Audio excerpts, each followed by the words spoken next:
Essa obra, porque a palavra diz que o nosso serviço do Senhor não é em vão. Agora, no que diz respeito à nossa oferta ao Senhor, quando eu falo oferta ao Senhor, eu gostaria de estar destacando, dando ênfase, mais especificamente, às nossas primícias, aquilo que nós trazemos ao Senhor. Isso que eu quero dar ênfase aqui hoje. Então, no que diz respeito ao cuidado dos santos, oferta aos irmãos, repito, a igreja está de parabéns, continue assim. Mas no que diz respeito à nossa oferta específica ao Senhor, ou seja, as nossas primícias, aí sim, nós precisamos melhorar. Okay? E a intenção dessa palavra é justamente fazer com que a gente venha alinhar a nossa vontade com a vontade do Senhor. Alinhar aquilo que Deus determina em sua palavra como princípio e passar, então, a entender esse princípio do Senhor e colocar em prática. Então, alinhar a nossa vontade com a vontade de Deus de acordo com a palavra. Amém? Antes de eu dar continuidade a isso, a nossas primícias ao Senhor, eu gostaria de citar um determinado texto. Paulo fala o seguinte a Timóteo: toda escritura é inspirada por Deus e útil para o ensino, para a repreensão, para a correção, para a educação na justiça, a fim de que, aqui aponta com propósito, a fim de que o homem de Deus seja perfeito e perfeitamente habilitado para toda boa obra. Então, toda a Escritura, toda ela, Novo, Antigo Testamento, é inspirado por Deus e útil para o ensino, correção, repreensão, educação na justiça. Então, toda a Escritura é inspirada pelo Senhor. Embora esse texto não fale especificamente sobre contribuição financeira, mas é interessante a gente citar o seguinte, porque o embasamento bíblico que eu vou trazer aqui, falando sobre contribuição financeira, eu vou citar tanto o texto do Antigo Testamento quanto do Novo Testamento. Do Antigo e Novo Testamento. E a gente percebe alguns textos aqui que eu separei, a gente falei pelo menos um, a gente vê Paulo aqui defendendo, né, a sua tese no que diz respeito a esse contexto de contribuição financeira. Ele vai citar tanto passagem, ele vai começar a argumentar em relação a essa questão referente às coisas naturais. Ele vai pegar embasamento lá no Antigo Testamento, ele vai tratar situações do Novo Testamento com passagens do Antigo Testamento, vai interpretar essas passagens e depois ele finaliza fazendo uma ponte, trazendo a palavra de Jesus, aquilo que Jesus fala a respeito dessa contribuição financeira. Okay? A gente sabe que as leis cerimoniais do Antigo Testamento, elas foram abolidas, elas foram extintas. A gente sabe também que muitas das coisas do Antigo Testamento é tipo, figura ou sombra daquilo que iria acontecer aqui no Novo Testamento. Por exemplo, João Batista olha para Jesus e fala: eis o Cordeiro de Deus, realidade do Novo Testamento. Eis o Cordeiro de Deus, mas se referindo ao Cordeiro de Deus no ano passado. Então essa figura, Cordeiro de Deus, aquele Cordeiro, é Jesus aqui, né, manifestado. Paulo também fala, em 1 Coríntios 5, ele fala que Jesus é o nosso Cordeiro pascal, ou seja, aquela Páscoa que aconteceu primeiramente lá no Egito, né, quando o anjo da morte passou sobre o Egito e levou o primogênito, né, lá do Egito, aquele Cordeiro que foi morto, que foi consumido ali no interior da casa, e aquele sangue que foi colocado nos umbrais da porta, aquilo ali é um tipo de Cristo, é uma figura de Cristo. E Paulo fala que ele é o nosso Cordeiro pascal, né? Páscoa. E outras coisas do Antigo Testamento, elas foram substituídas. Por exemplo, como é que Deus fazia para fazer uma aliança com o seu povo? Ele chamava o povo a circuncisão. O que era a circuncisão? Uma criança, homem, nascido em uma família, ao 8º dia ele era circuncidado. Então, isso aí era a aliança que Deus fazia no seu povo, somente os homens. Ok. Agora, quando chega no contexto do Novo Testamento, na época da graça, qual é a substituição que foi feita? O batismo. Qual é a maneira que Deus faz hoje para ter um pacto, uma aliança com o seu povo? É através do batismo. Okay? Uma outra substituição é no que diz respeito à Páscoa. Né? Os judeus comemoravam a Páscoa. Até hoje, é claro, eles comemoram a Páscoa. Jesus, ele celebrou e comemorou a última Páscoa com os discípulos. Hoje nós, como cristãos, nós não comemoramos mais a Páscoa. Porque naquela mesma noite que Jesus, né, foi traído, que ele comeu a última Páscoa com os discípulos, ele introduziu a ceia do Senhor. Nova aliança com ele. E ele não falou mais para a gente comemorar a Páscoa. Os cristãos não comemoram, mas existe uma palavra do Senhor para que nós possamos participar da ceia do Senhor. Ele fala: fazer isso em memória de mim, até que eu volte. Quando vocês fizerem isso, vocês estão anunciando a minha morte. Então houve aqui o quê? Uma substituição. Mas existe também alguns princípios, alguns aspectos do Antigo Testamento que está em vigor até hoje. Embora seja lá do Antigo Testamento, mas continua em vigor até hoje aqui no Novo Testamento. Por exemplo, não matar, não roubar, não mentir. Tudo isso faz parte do Antigo Testamento. Porém, está em vigor. São princípios que estão em vigor até hoje aqui. Por exemplo, amar a Deus com todo o teu ser. No Antigo Testamento, porém está em vigor no Novo. O teu próximo a ti mesmo. Antigo Testamento. Está em vigor no Novo Testamento. Paulo, quando ele fala lá os Efésios 6:2, ele fala o seguinte: que os filhos, né, devem obedecer aos seus pais. Os filhos devem honrar o pai e a mãe, para que te vá bem, para que se prolongue os teus dias aqui na terra. O que Paulo está fazendo? Paulo, na realidade, está citando um texto do Antigo Testamento. Ou seja, esse princípio continua em vigor. Na realidade, esse texto, depois vocês quem quiser anotar, está lá em Deuteronômio 5:16. Ele está simplesmente repetindo o texto. Ou seja, esse princípio continua em vigor. Né? Então a gente vê que muitos princípios, né, do Antigo Testamento continuam em vigor no Novo Testamento. Né?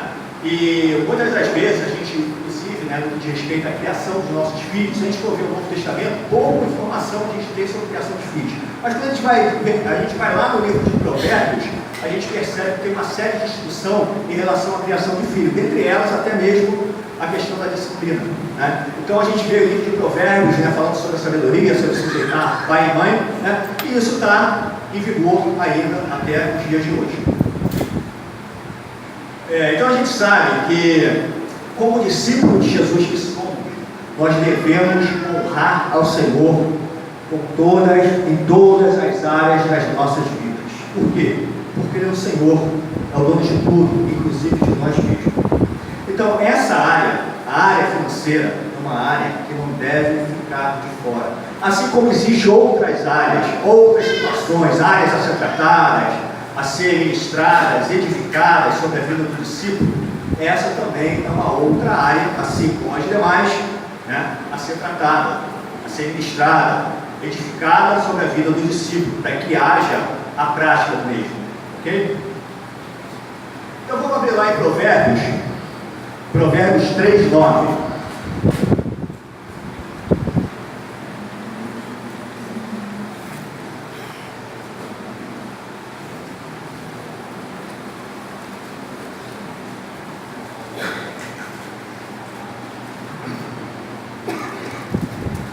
Fala o seguinte, Provérbios 3:9: honra o Senhor com os teus bens e com as primícias de toda a tua renda.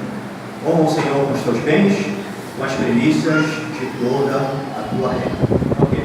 Esse texto aqui para mim foi um texto muito interessante, muito assim marcante quando eu estava meditando nessa palavra aqui, né, que me fez compreender a importância, né, de estarmos honrando ao Senhor com as primícias do nosso ganho. Esse versículo aqui, ele é parte, não todo, mas parte, né, de algo que eu gostaria de estar ministrando aqui essa noite. Então é um versículo que eu até sugiro a vocês, cada um de vocês venham memorizar, porque eu creio que nos traz uma boa direção de respeito à nossa oferta ao Senhor, às nossas primícias ao Senhor. Então, honra o Senhor com os teus bens, com as primícias de toda a tua renda. Ok. Então o texto fala o seguinte: a quem nós devemos honrar? A palavra responde: devemos honrar ao Senhor. Por quê? Porque Ele é o Senhor, porque Ele é o nosso dono. Por isso nós devemos honrar o Senhor. Por que nós devemos honrar o Senhor? Porque além dele ser o nosso Senhor, o nosso dono, foi Ele que nos comprou, né? Não pertencemos a nós mesmos, mas sim ao Senhor, somos servos dele. Ele também é o nosso Criador. Foi Ele que nos criou, foi Ele que nos chamou à vida, que determinou que eu e você viesse a existir. Foi o Senhor que determinou no seu coração, segundo a sua vontade, que nós passássemos a ser pessoas, viéssemos à vida. Na corrida da vida, o Senhor permitiu que nós fôssemos, cada um de nós, vencedores. Foi segundo a sua vontade, segundo o seu querer, que cada um de nós passou a existir. Ele é o nosso Criador. Por isso, honra ao Senhor. Por que nós devemos honrar o Senhor? Além dele ser o nosso Senhor, nosso Criador, Ele é o nosso Salvador. Foi Ele que nos salvou. Nós que estávamos perdidos, desgarrados como ovelha, caminhando para a morte, caminhando para o inferno, mas em Cristo Jesus, segundo o sangue de Cristo, Ele foi lá e nos comprou, nos resgatou, nos redimiu. Ele é o nosso Redentor. É aquele que nos tirou das trevas, que nos tirou da mão do diabo, que nos tirou da morte, do caminho da perdição. A Ele toda a honra, toda a glória. Ele é o nosso Senhor, Criador, nosso Salvador. Foi Ele que nos tirou do império das trevas e nos transportou para o reino do Filho do seu amor. Se estamos vivos hoje, se estamos de pé, é graças ao Senhor. O Senhor soprou seu fôlego de vida em nossas narinas. Amém? E com que nós devemos honrar ao Senhor? Fala aqui o texto: os nossos bens, com as primícias de toda a nossa renda. Então tudo é do Senhor. Volto a dizer, inclusive nós mesmos. Em Salmos, quem estiver anotando, Salmo 24, 1, fala o seguinte: ao Senhor pertence a terra e tudo que nela se contém, o mundo e os que nele habitam. Tudo pertence ao Senhor. Em Romanos, quem estiver anotando, Romanos 14, 9, fala que para isso Jesus morreu e ressuscitou, para ser Senhor, tanto de vivos quanto de mortos. Filipenses 2,11 fala o seguinte: que todo joelho deve se dobrar e toda língua deve confessar que Jesus é o Senhor, para a glória de Deus Pai. Ok? Ageu 2,8 fala o seguinte: minha é a prata, meu é o ouro, diz o Senhor dos exércitos. Apocalipse 4,11, vamos dar uma lida lá.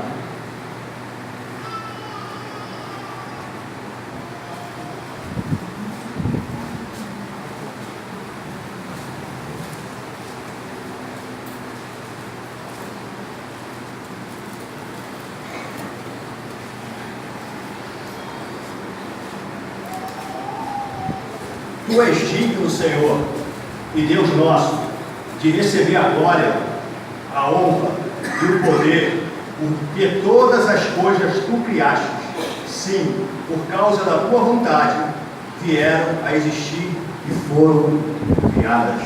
Então, do princípio ao fim, de Gênesis a Apocalipse, Ele é o Senhor. Ok? Amém? Então, devemos honrar ao Senhor com os nossos bens, com com as primícias de toda a nossa renda. O que vem a ser primícia? Primícia quer dizer primeiro de uma série. Por exemplo, numa colheita, numa plantação, quando eu vou colher alguns frutos, né? Então são os primeiros frutos.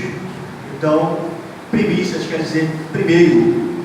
Então, quando separamos, damos prioridade ao Senhor.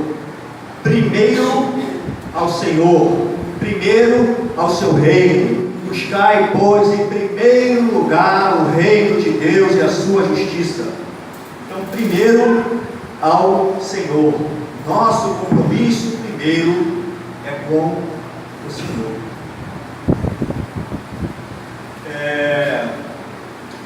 Quando nós recebemos o nosso salário, a primeira coisa que nós devemos fazer é separar para o Senhor e depois cuidar das nossas contas.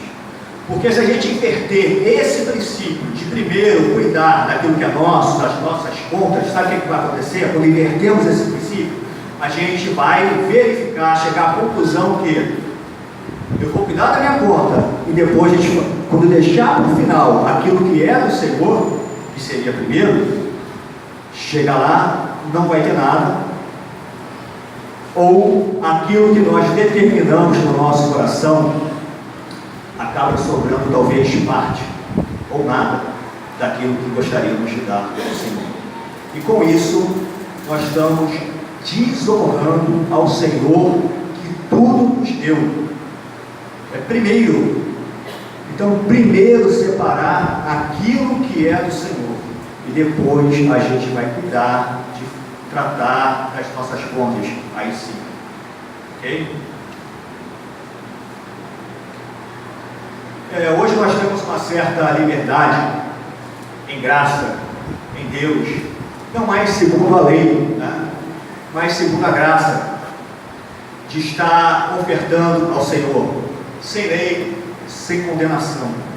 A gente corre o risco, né, de mesmo sem lei, com a nossa liberdade, a gente pode estar desagradando ao Senhor com a nossa conduta. Eu não digo nem por maldade, né, nossa, né, mas por falta talvez de conhecimento dos mais novos, ou esquecimento dos mais antigos, do princípio da palavra de Deus, que nós devemos honrar o Senhor com as primícias em primeiro lugar, porque Ele é digno.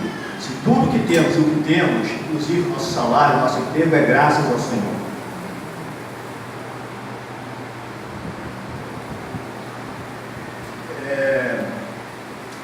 Eu separei aqui um exemplo. A gente vai ver dois exemplos nesse sentido. Eu citei aqui que hoje nós temos uma certa liberdade, né? Nós estamos mais debaixo do jugo da lei, temos liberdade no Senhor, estamos na época da graça, mas temos que entender também que na palavra do Senhor existem princípios, e esses princípios precisam ser obedecidos. Esse provérbio é um deles. Então, mesmo sem lei, né? Mesmo com liberdade, eu gostaria de trazer um exemplo aqui para vocês. E a gente vai perceber que os povos antigos, lá de trás, os nossos antepassados, já praticavam esse princípio da palavra. Vamos abrir lá em Gênesis 4.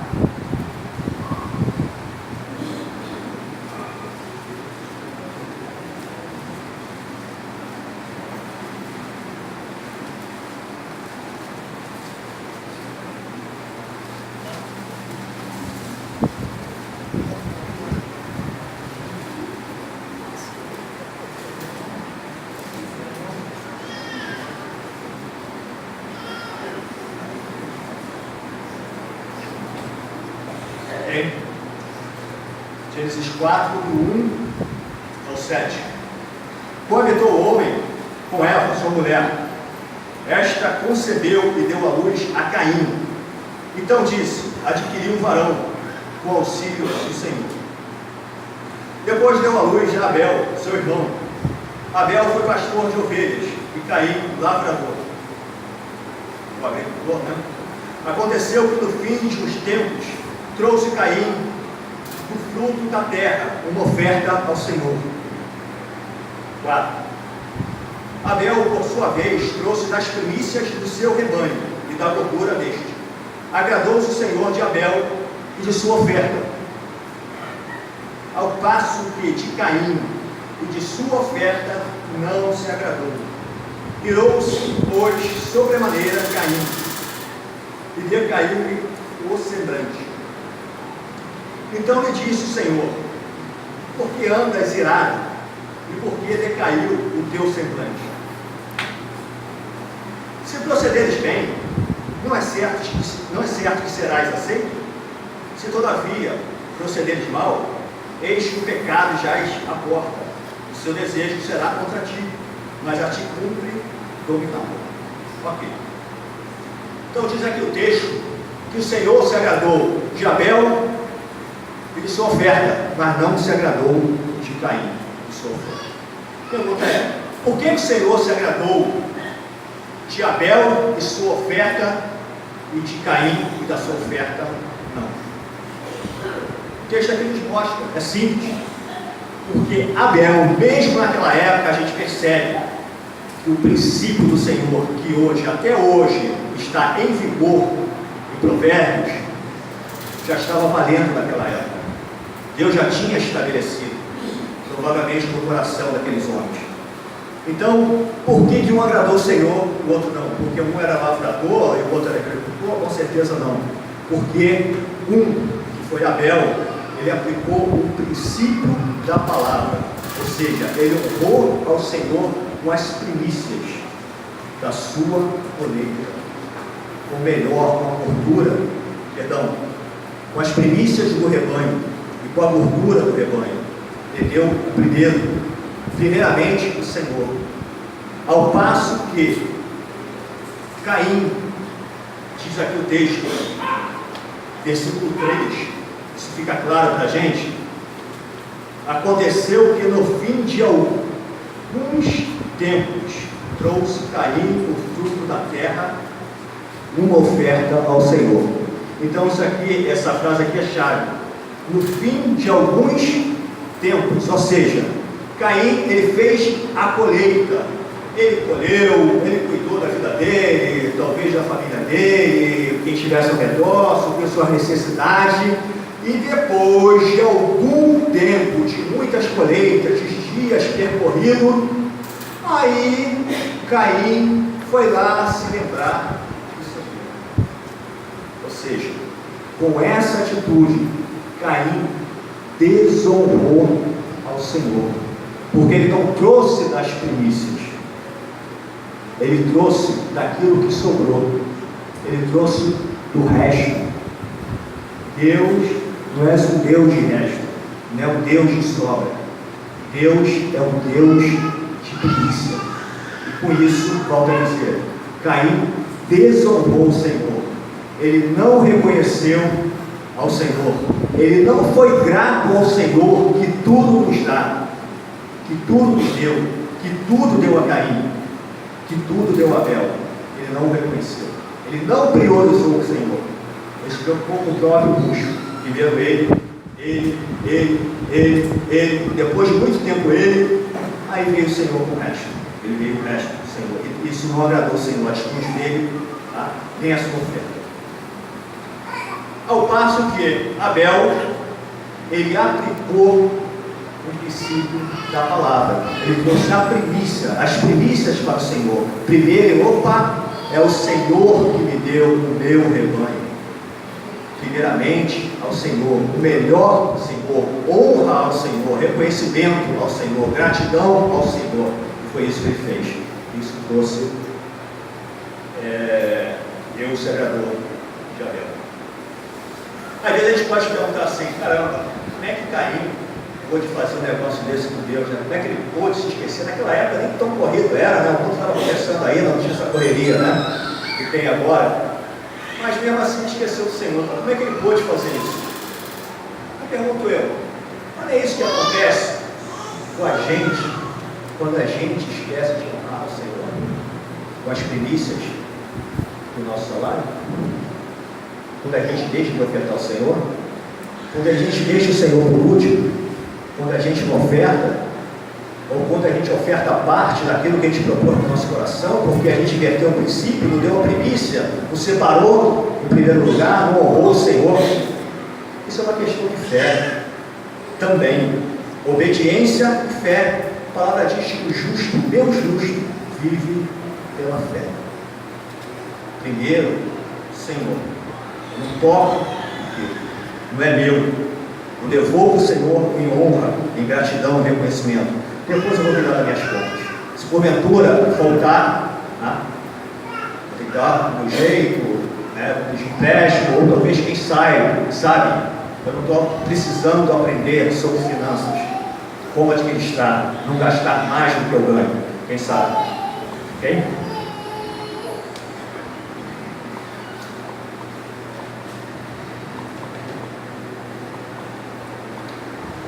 Então, versículo 4, Abel, por sua vez,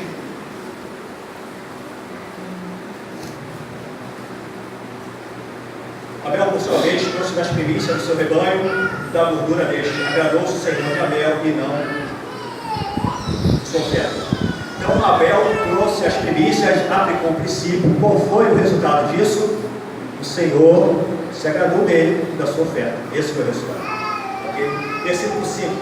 Ao passo que Caim, de sua oferta, não se agradou. Virou-se, pois, sobremaneira Caim e decaiu no semblante. Ok, então, como nós já falamos, Caim não agradou o Senhor por essa série de motivos. Ok. Então, a gente vê aqui que o texto também fala que irou-se Caim.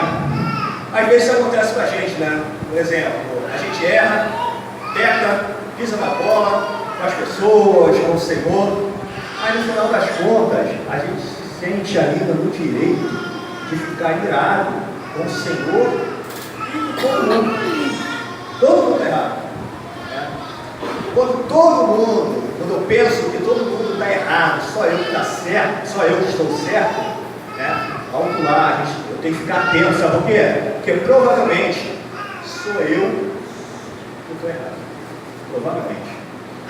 Todo mundo está errado, só eu que estou certo. Geralmente é o contrário. Então o Caim, ele se deu luxo de se irar contra Deus e com todos, inclusive com seu irmão. Ok, versículo 6. Então lhe disse o Senhor: por que andas irado? E por que decaiu o teu semblante? Então Deus pergunta a Caim o porquê da reação dele, o porquê do comportamento dele. Eu percebo que é Deus levando o homem a refletir na sua atitude, o homem a refletir o seu pecado, convencendo o homem do pecado dele, de que Caim pecou contra o Senhor, o desonrando e sendo avarento. Então o Senhor foi lá convencer, levar ele se conscientizar da sua atitude. Versículo 6. Versículo 7. O Senhor falando: se procederes bem, não é certo que serás aceito. Se todavia proceder mal, eis que o pecado jaz à porta, o seu desejo será contra ti, mas a ti cumpre dominá-lo. Então é o Senhor, novamente, com toda a paciência e misericórdia, mostrando o caminho correto ao homem. O Senhor falando: não é certo, se você proceder corretamente, serás aceito. Ou seja, Deus é misericordioso. Deus não faz acepção de pessoas, mas desde que o homem reconheça o seu erro, desde que haja arrependimento e o homem se volte para o Senhor e peça perdão e pratique a coisa certa, e dessa maneira ele vai ser aceito pelo Senhor quando ele faz a coisa correta. Mas infelizmente não foi isso que aconteceu. O Senhor fala: cabe você dominar, ou seja, esse desejo, essa ira que está no teu coração. A palavra diz que não vem nenhuma tentação acima das nossas forças. Juntamente com a tentação, Deus enviará o escape. Então o Senhor fala assim: cabe você dominá-lo, ou seja, o pecado, essa ira. A palavra diz: irai-vos, mas não pequei. Quando você estiver irado, não peque alimentando o rancor, não dê lugar ao diabo, diz a palavra. Então o Senhor fala, cabe você dominá-lo. Mas infelizmente o pecado, a ira, dominou Caim e deu o que deu. Ele matou o seu irmão. Ok? Penso que uma pergunta que nós devemos fazer para nós mesmos é o seguinte: será que eu estou dando a primícia do meu ganho ao Senhor? Ou estou dando aquilo que sobra? Uma pergunta que cada um de nós deve estar se fazendo.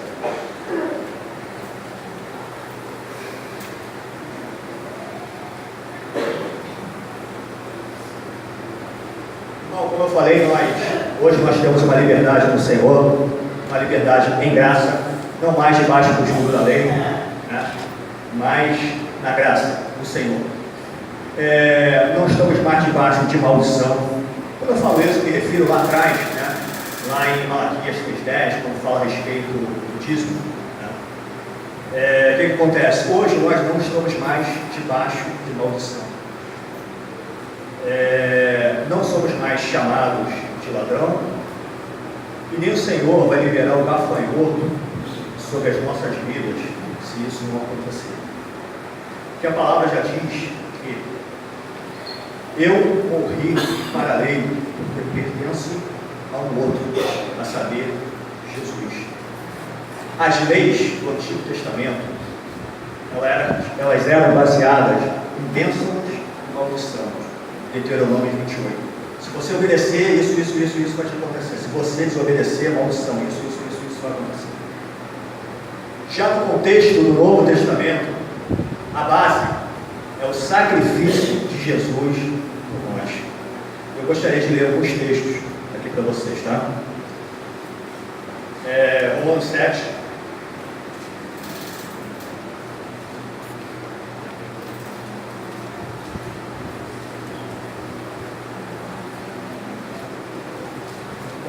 E 6.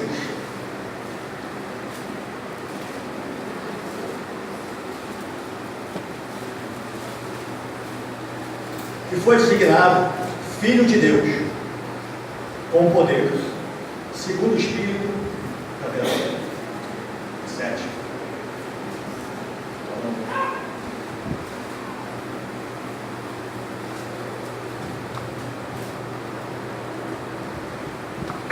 Verso 4. Assim, meus irmãos, também vós morrestes relativamente à lei, por meio do corpo de Cristo, para pertencerdes a outro, a saber, aquele que ressuscitou dentre os mortos, a fim de que frutifiquemos para Deus. Versículo 6. Agora, porém, libertados da lei, estamos mortos para aquilo a que estávamos sujeitos, de modo que servimos em novidade de espírito e não na caduquice da letra. Gálatas 2:19.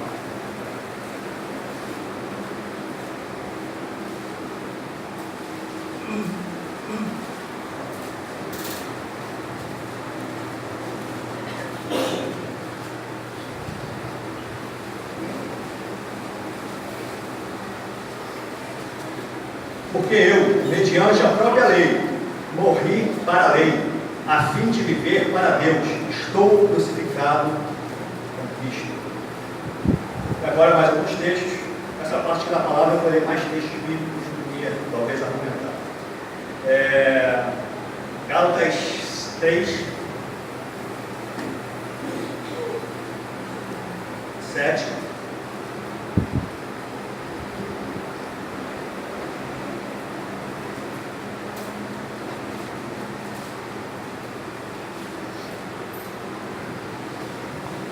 Gálatas 3:7. Sabei, pois, que os da fé que são filhos de Abraão. Isso é uma coisa que a gente vai prestar atenção. Filhos de Abraão, pela fé, nós. Lembra que Abraão, ele não estava debaixo do jugo da lei. Ele viveu um outro período. Sabei, pois, que os da fé que são filhos de Abraão. Nós, gentios. Ora, tendo a Escritura previsto que Deus justificaria pela fé os gentios, que somos nós, preanunciou o Evangelho a Abraão. Então o Evangelho, que foi anunciado, essa graça, foi pré-anunciado a Abraão, lá anteriormente, porque Abraão andou em fé, e ele é considerado nosso pai da fé, para que as bênçãos, vai falar o texto, de Abraão chegasse em Jesus Cristo até nós. Então, na continuidade, 8: em ti serão abençoados todos os povos, de modo que os da fé são abençoados como o crente Abraão. É o 14: todos quantos, pois, são das obras da lei, estão debaixo de maldição. Quem são das obras da lei estão debaixo de maldição, porque está escrito: maldito todo aquele que não permanece em todas as coisas escritas no livro da lei para praticá-las. Então, segundo a lei de Deus é espiritual, o homem todavia é carnal, então existia aquele conflito.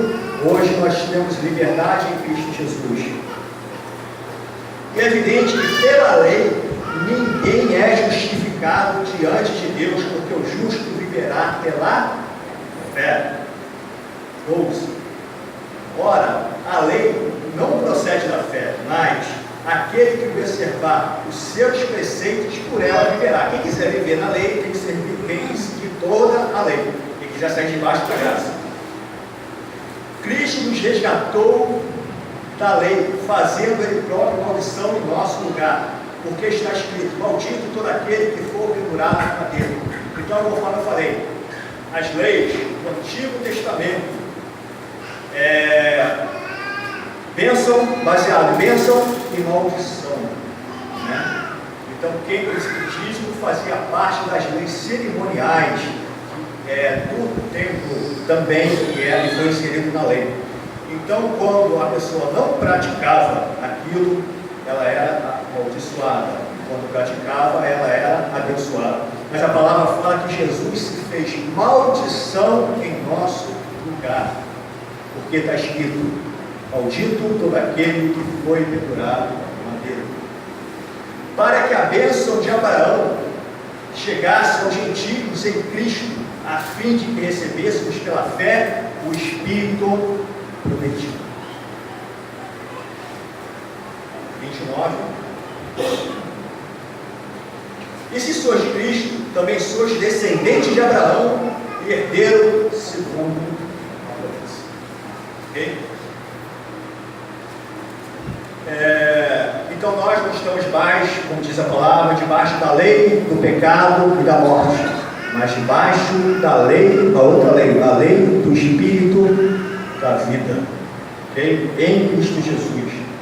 Então, falando de Abraão, né, somos herdeiros de Abraão segundo a fé em Cristo Jesus, para que as bênçãos de Abraão chegassem também até nós. Ele viveu nas mesmas condições que nós nos encontramos hoje, e o Evangelho foi pré-anunciado para Abraão, para que ele fosse o pai da fé.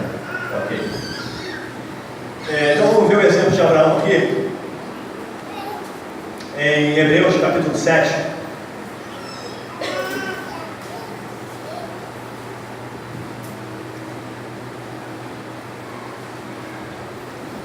1 ao 5.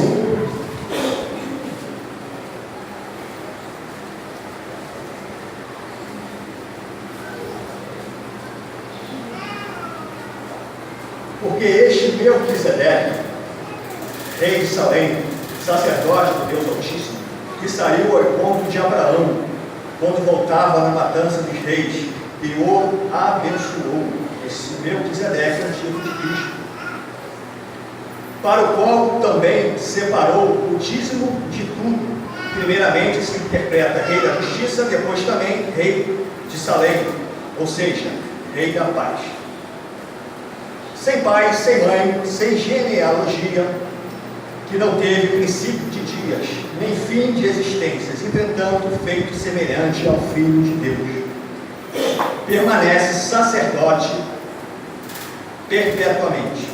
Considerai, pois, como era grande esse a quem Abraão, o patriarca, pagou dízimo, tirando dos melhores despojos. Ora, os que dentro do espírito de Levítico recebem o sacerdócio têm mandamento de recolher de acordo com a lei os dízimos do povo, ou seja, dos seus irmãos, embora tenha este descendido de Abraão. versículo 9.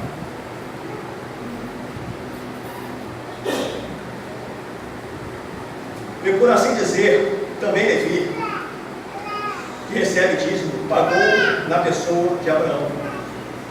Porque aquele, ainda que não tinha sido gerado por seu pai, quando Melquisedeque saiu ao encontro deste. Se, portanto, a perfeição houvesse sido mediante o sacerdócio levítico, que veio segundo as leis, pois nele baseado o povo recebeu a lei.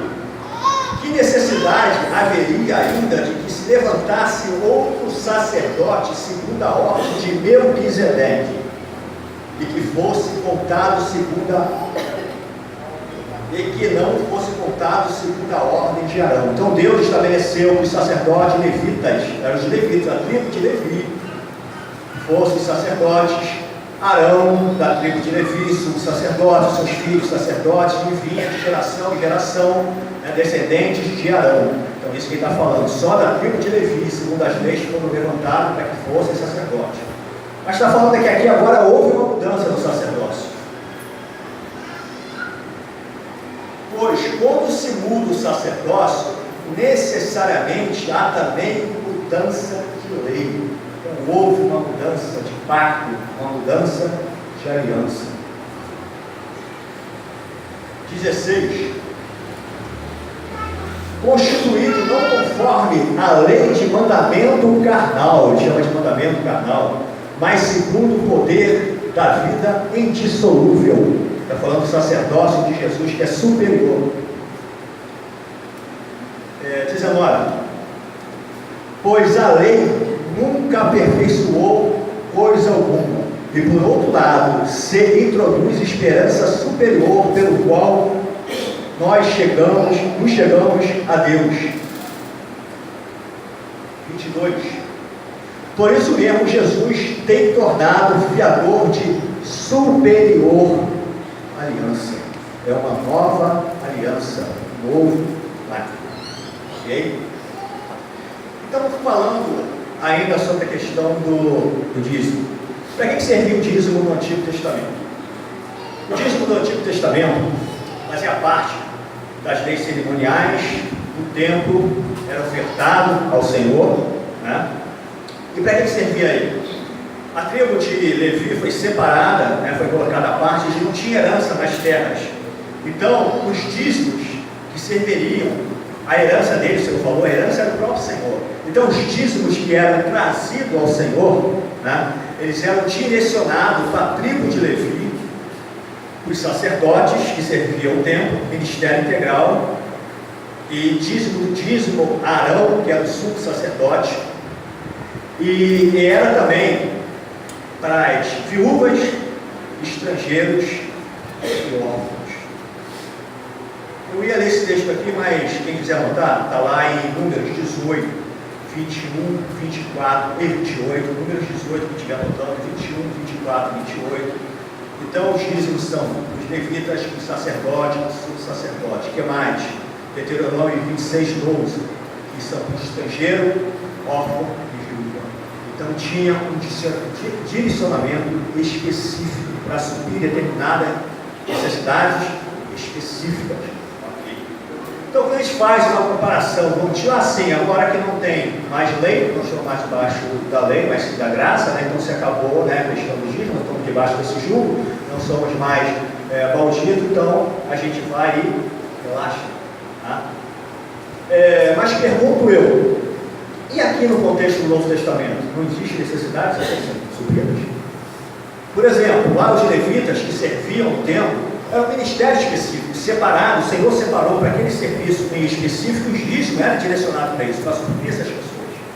E aqui no contexto do Novo Testamento, existe ministérios específicos ou não existe?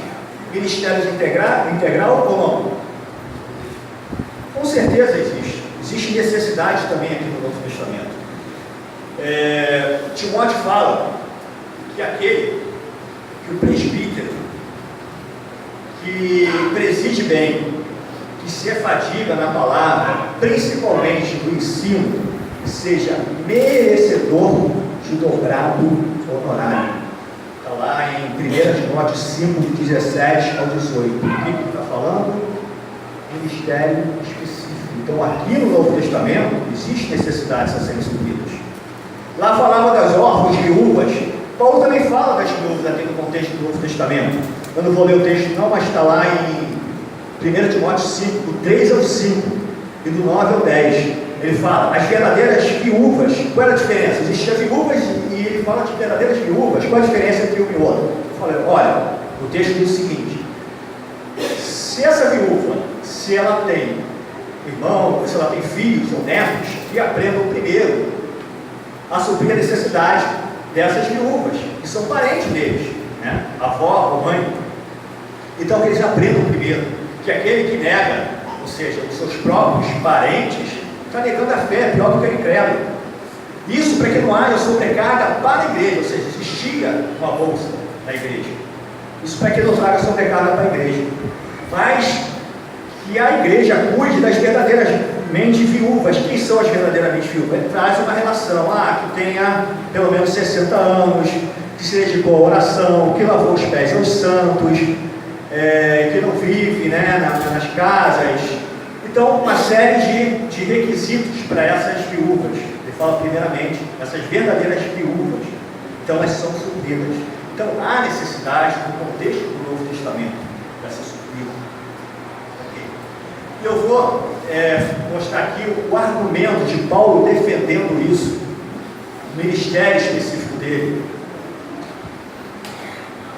e o ministério integral de Paulo. Chega no capítulo 13 de Atos, lá em Antioquia, o Espírito Santo fala: separai a Paulo e a Barnabé para a obra que vos tem chamado. Eles são enviados em missão, eles são levantados como apóstolos. Ministério específico de apóstolo e integral. Era suprido pelas igrejas. E Paulo começa a fazer essa defesa em relação à igreja de Coríntios, que estava devendo a ele essa situação. Vamos lá. 1 Coríntios 9.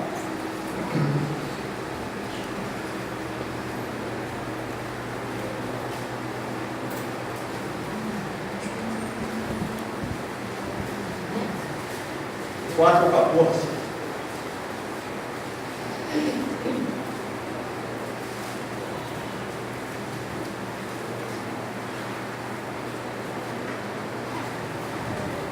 Sempre dou graças a meu Deus, apóstolo.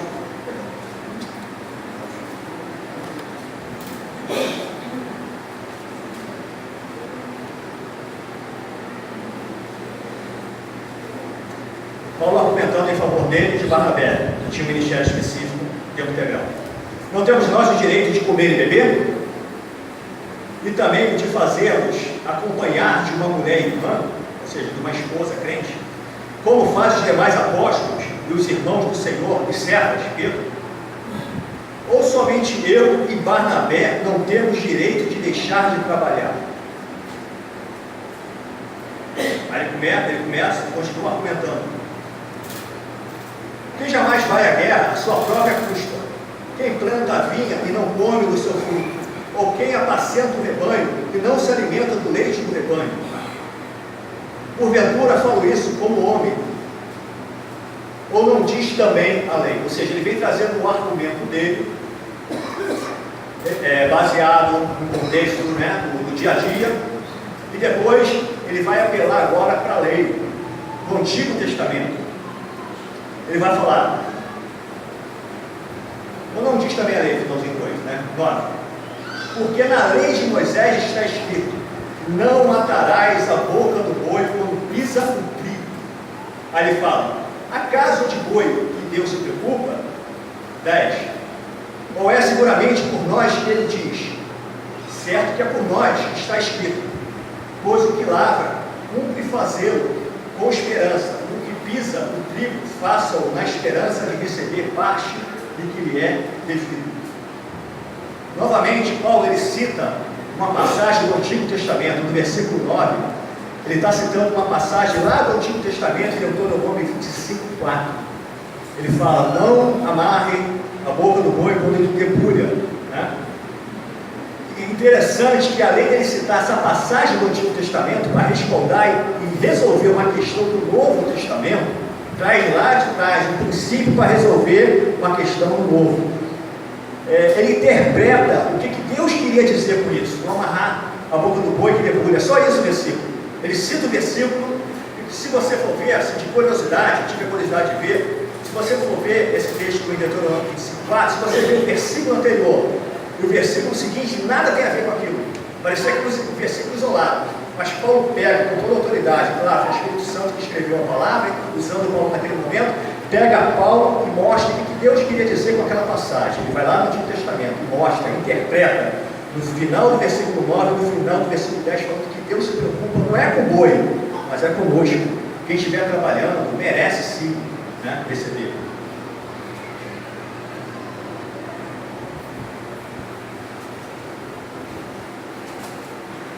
Versículo 13: não sabeis, vós, que os que prestam serviço sagrado no próprio tempo se alimentam? Ele também está se referindo ao Antigo Testamento, porque na igreja de Coríntios, na igreja dos gentios, nem templo existia naquela época.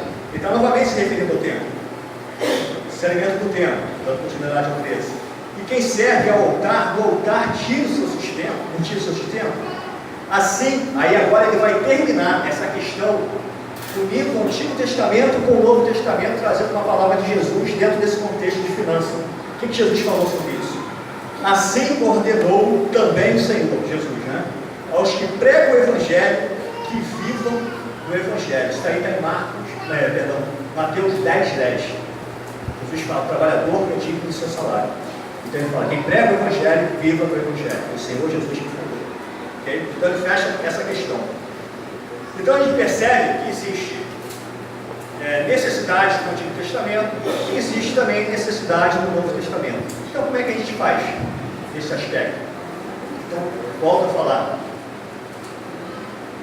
Embora a gente não está mais debaixo do jugo da lei, não estou obrigado aos 10%, existe um comprometimento nosso em relação ao Senhor de trazer as primícias da nossa renda. E nós, uma vez praticando isso, o Senhor quer produzir algo, coisas em nosso coração. Por exemplo, o Senhor precisa do nosso dinheiro?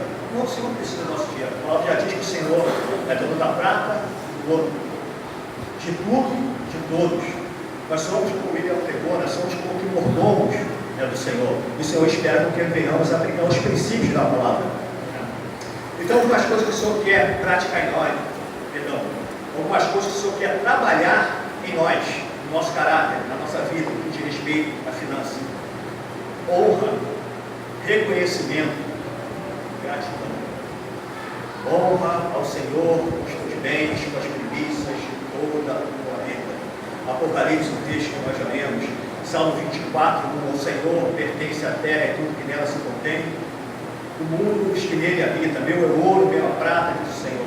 Então o Senhor quer trabalhar em nós, honra a pessoa dele, porque tudo vem dele. Se temos o que temos, é graças ao Senhor. Temos que reconhecer o Senhor em nossa vida, nessa área, financeiramente falando.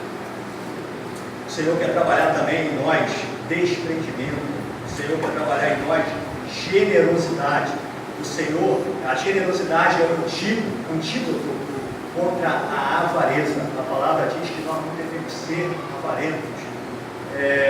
Quem quiser anotar aí, 1 Coríntios 9:5 vai falar sobre generosidade. Colossenses 3:5 vai falar que nós não devemos ser avarentos. E Hebreus 3:5, o Senhor também quer trabalhar em nós, a nossa confiança nele. Ele fala que eu não te abandonei, nem vou te abandonar. A palavra do Senhor nos ensina sobre isso. Então o Senhor quer trabalhar confiança e fé nos nossos corações. Confia nele. O Senhor também quer nos abençoar. É interessante que a palavra em Coríntios, ela trata também essa questão do dinheiro como sementes. Ele fala assim, aquele que semeia pouco, pouco se fará, aquele que semeia com fartura também colherá. Ou seja, esse pouco e pouco, é claro, depende da condição de cada um de nós. Mas cada um tem que apertar-se no que está proposto no coração. Um dos princípios que eu aprendi é que se você quer colher, primeiro você tem que plantar. É um princípio da semeadura. E é um princípio espiritual. Você pode depois conferir lá em 2 Coríntios 9, 6, e versículo 6 e versículo 10, de 2 Coríntios 9. Então você pode conferir que essa é uma lei espiritual também aplicada à finança. Se você quer colher, você deve plantar. Um agricultor, ele só colhe depois que ele planta. Ele não planta primeiro para depois, ele não colhe primeiro para depois plantar, não. Primeiro ele planta, depois ele colhe. Também esse é o princípio espiritual. O próprio Jesus falou: dai e dar-se-vos-á. Boa medida, sacudida, recalcada, transbordante. Com a medida que você medir também, medida. Ou seja, é como que o saco de pipoca. Lá, lembra do pipoqueiro? Né? Antigamente a gente via muito isso. Então ele pega o saco de pipoca, coloca e dá aquela sacudida e bate, é ajustado a pipoca para a pipoca, mais ainda e é derramado. Então é isso que o Senhor Jesus está querendo dizer. Então dai e dar-se-vos-á. Então você dando, você vai receber. Quando você abençoa, você é abençoado.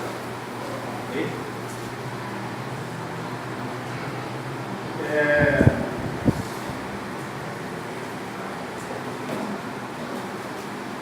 A gente vê, por exemplo, a viúva de Serepta, que na época de chuva, de escassez, o Senhor enviou um profeta, Elias, para estar lá com ela, e ele fala assim: o Senhor, para Elias, depois quem quiser conferir, está em 1 Reis 17, do 9 ao 16.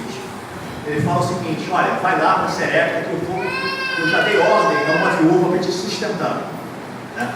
Então, quando a gente fala de dar ordem, a gente pensa que de repente o Senhor falou para aquela viúva. Se você ver o texto, o Senhor falou lá para aquela viúva. Mas o Senhor com certeza colocou a disposição no coração daquela viúva de abençoar a Elias, a não ficar, a abrir mão. Né? Então, de certa forma, assim, isso acontece também na nossa vida. Às vezes a gente vê em denominações: uma oferta do Senhor, vamos fazer um sacrifício e tal. Mas de fato, a questão do sacrifício, muitas das vezes, é bíblico.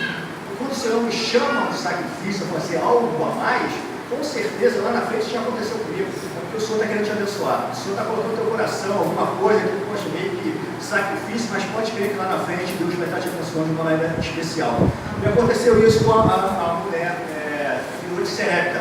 Ela foi e abençoou, ele falou: só tem um pouquinho de farinha e de azeite. Eu estou colhendo aqueles gravetos, vou fazer aqui no fogo, vou cozinhar um bolo, vai comer eu e meu filho e a gente vai morrer. Ele falou assim: não, primeiro faz para mim. É como que uma oferta ao Senhor, e ela fez. Ela ouviu ao homem de Deus, ao profeta de Deus, e fez segundo aquilo que o Senhor detectou. O que aconteceu? Ela foi abençoada grandemente. Os azeites da botija não acabaram. Enquanto houve seca naquele local, os azeites continuavam. Ela foi tremendamente abençoada. E assim o Senhor fará na nossa vida também. A viúva, lembra da viúva pobre? Senhor, eu penso que o Senhor também, ali naquele momento, o Espírito Santo, né, direcionou o Senhor, penso eu, porque a obra que Jesus fez foi como homem, né? Quando Deus ungiu a Jesus de Nazaré com o Espírito Santo e poder, então ele era direcionado pelo Espírito Santo. Quando ele para aqui no gasofilaço, ele começa a observar aquela viúva pobre.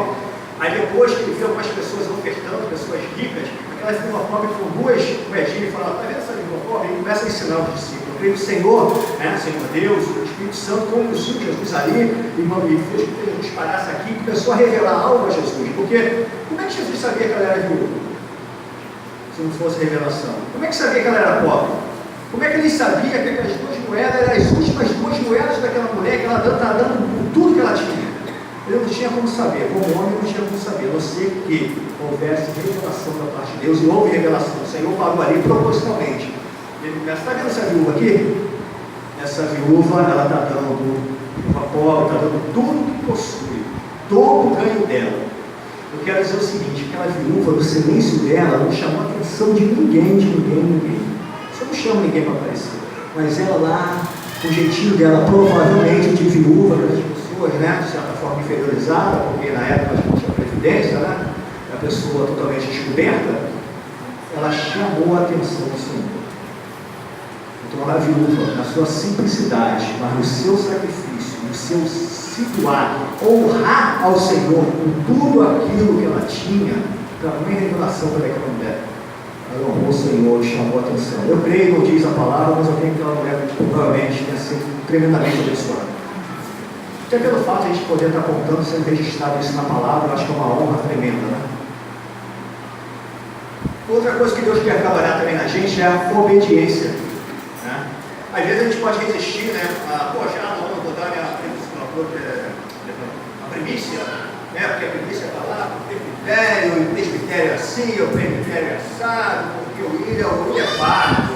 O William tinha que ser mais branquinho, não, mais o Sérgio é mais branquinho. Não, mas o Sérgio tem muito cabelo. Pô, mas o casal tem mais cabelo. Não, mas ele é da hora do William. Então, sempre, né, tem uma dificuldade, um defeito, né? E certa vez Jesus foi questionado, ele falou assim: olha, eu devo dar tributos a César ou não? Ele falou: de quem é o rosto da moeda? César. Então ele fala: e a César, que é de César, e a Deus, que é de Deus. Então a César que é de César. Não é o Carlos Arthur, não é o William, não é o Sérgio, é o teu compromisso com o Senhor. É tua honra ao Senhor. E quando você não separa as primícias, você está desonrando ao Senhor que tudo te deu. Em Romanos, Paulo fala que nós não devemos dever nada a ninguém. Quem quiser anotar, Romanos 13, do 6 ao 8, e esse texto anterior que eu citei era Mateus 22, 17 e 21. Então, no texto de Romanos, de 6 a 8, fala o seguinte: que ninguém deveis coisa alguma, a quem tributo, tributo, a quem honra, honra, a quem imposto, imposto. Então, volta a falar: dê a César o que é de César, e a Deus o que é de Deus.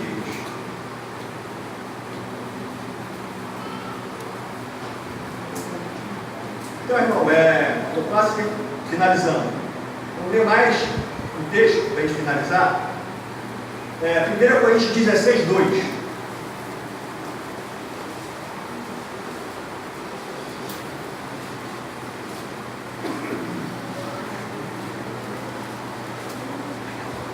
Como nós devemos honrar o Senhor? Como nós devemos trazer as nossas primícias? Então a gente vê que esse princípio ele está em vigor ainda no Novo Testamento. Vamos ver como é que era feito. No primeiro dia da semana, cada um de vós ponha de parte em casa, conforme a sua prosperidade, e vá juntando para que se não faça coletas quando eu for. Então vamos lá. No primeiro dia da semana, isso quer dizer que existe regularidade. Quando eu separo o meu salário, a minha primícia para o Senhor, eu devo ser regular.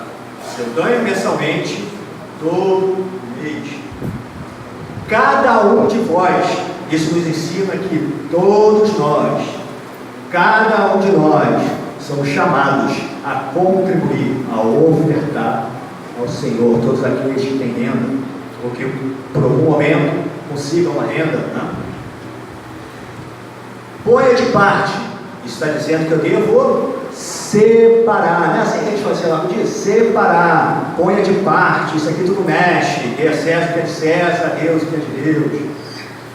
Ponha a parte, conforme a sua prosperidade.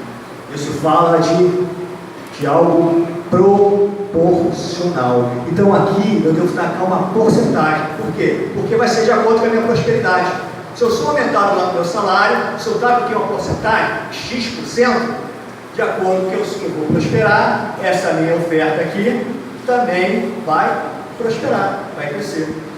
E o outro texto é 1 Coríntios 9, 7, que é: você deve dar com alegria e segundo tiver proposto no coração. Segundo tiver proposto no coração. Agora alguém poderia pensar ou me perguntar: e aí, Carlos, e você? Como é que você faz aí? Qual é a tua prática para separar as tuas primícias ao Senhor? Como é que você define isso? Eu vejo aqui que, se você for olhar nesse princípio que eu acabei de ler, o dízimo é totalmente parecido. O dízimo era regular, todos eram chamados a contribuir, era separado, era proporcional. Tá? Então, você vê que o princípio permanece, não mais a lei, aquela lei, a obrigatoriedade de ser, porque aquilo fazia parte da lei do mundo não fazer. Então eu morri para a lei, mas o princípio, conforme eu falei no começo, ele permanece até hoje. Então a minha prática da justiça eu dou 10%. Eu estou preso à lei, eu estou preso ao dízimo, eu acho que se eu puder, eu vou ser amaldiçoado, o Senhor vai liberar os gafanhotos, né? Eu estou debaixo de maldição. Não, eu morri para a lei, eu pertenço a Jesus. O Senhor fez algo no meu coração, é por gratidão, é por reconhecimento de tudo que eu tenho em Ele. É por isso que eu faço. E por que os 10%? Já 5, podia dar 8, porque eu acho que já existe um princípio, existe um modelo. Lembra de Abraão que eu li? Eu falava do dízimo também. Quando Abraão deu o dízimo, não era porque a lei ou o pecado ia dar. Ele deu por gratidão, ele deu por reconhecimento, 10%. E aquilo agradou todo o coração de Deus, penso eu, que Deus inseriu na lei. Hoje nós estamos nas mesmas condições que Abraão, sem lei. Então hoje eu sigo esse exemplo de Abraão, porque se os fariseus deram 10%, às vezes a gente argumenta assim, mas no Novo Testamento é o seguinte, tudo é do Senhor. Eu li vários textos mostrando que lá no Antigo Testamento também no Novo, tudo é do Senhor. Então algumas pessoas argumentam, não, tudo é do Senhor. Mas contraditoriamente, quando você vai perguntar assim, tá legal, mas quanto você oferta ao Senhor? Quanto que é a tua primícia? Assim, 100% é do Senhor? Pode ofertar você abaixo, menos do que os fariseus, menos que a gente vê lá no Antigo Testamento? Então eu acho que já existe um modelo pré-determinado. Eu sigo esse modelo. Impõe isso como lei? Não. Isso é eu, o Senhor. Cada um contribua segundo tiver proposto no coração.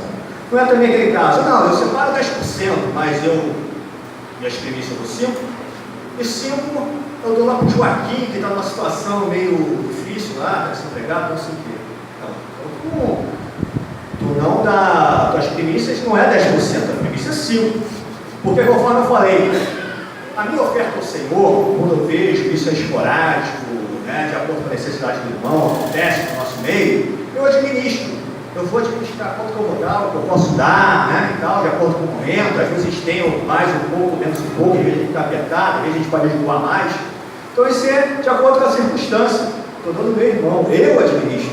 Agora, o do Senhor, as primícias, eu vou entregar ao Senhor, é meu pacto com o Senhor, é meu compromisso com o Senhor, a determinadas pessoas hoje, né, os presbíteros, para estar administrando em situações específicas no meio da igreja, que precisam ser supridas. Então, meus irmãos, o princípio permanece. Não estou defendendo dízimo ou não dízimo, estou defendendo o princípio de honra ao Senhor. Então, quero finalizar com esse mesmo versículo que para mim falou muito ao meu coração. Provérbios 3:9. Se você for ver o 10 te dá uma promessa também. Tá?